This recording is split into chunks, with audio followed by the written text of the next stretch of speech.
Algebra 1, we're moving on to lesson 2.7, and we are going to talk about word problems.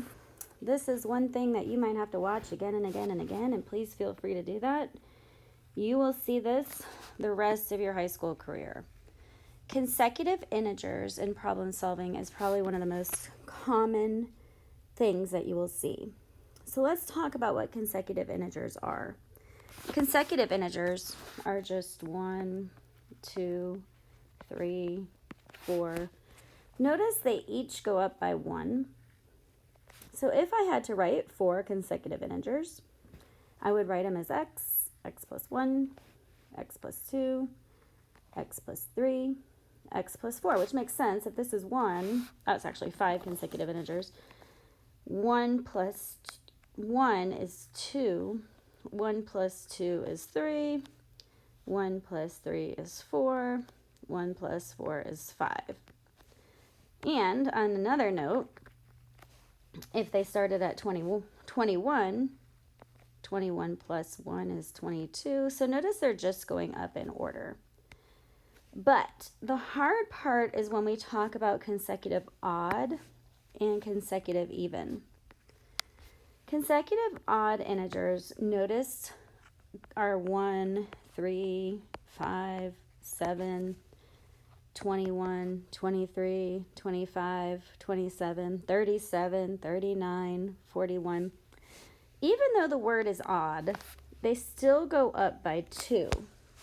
Because from 1 to 3, there are 2 steps. From 1 to 5, there are 4 steps. From 1 to 7, 6, etc., etc. A lot of people get that confused because they see the word odd and they think, oh, it has to go up by odd. But notice these numbers are even. So remember, even though they're odd integers, they're still going up by 2 units, 4 units, 6 units. And the next one, even integers, 2, 4, 6, 8, who do we appreciate? Those do go up by 2. From 2 to 4, there are 2 units. From 2 to 6, 4, 2 to 8, 6. So if you remember anything today, you need to remember that consecutive integers go up by x, x plus 1, x plus 2, x plus 3. And the odd and evens go up by x, x plus 2, x plus 4, x plus 6, x plus 8. Let's look at a few word problems. All right, so this is kind of warming us up. An integer is represented by d. Write the next 4 integers in natural order. So naturally, if I have d, d plus 1, d plus 2, d plus 3, and I needed to make 4 more. So I have 1, 2, 3, 4. Moving on. Write the integer that immediately precedes. That's the one before.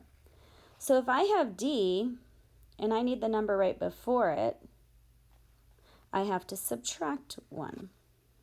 Write an equation that states the sum of 3 consecutive integers. And this is when you'll see the sum. Okay, if I have 3 consecutive even integers, I have d, or just integers, not even. D plus 1, d plus 2. If I have 3 consecutive integers, I just show my students to add down. I think it's easier to see it if we add down. D plus D plus D is 3D. I'll write in a darker color, 3D. And 1 plus 2 is 3. Sum meaning to add. And it says it's equal to 24. Most of our word problems will be more like this. So this you will have to know.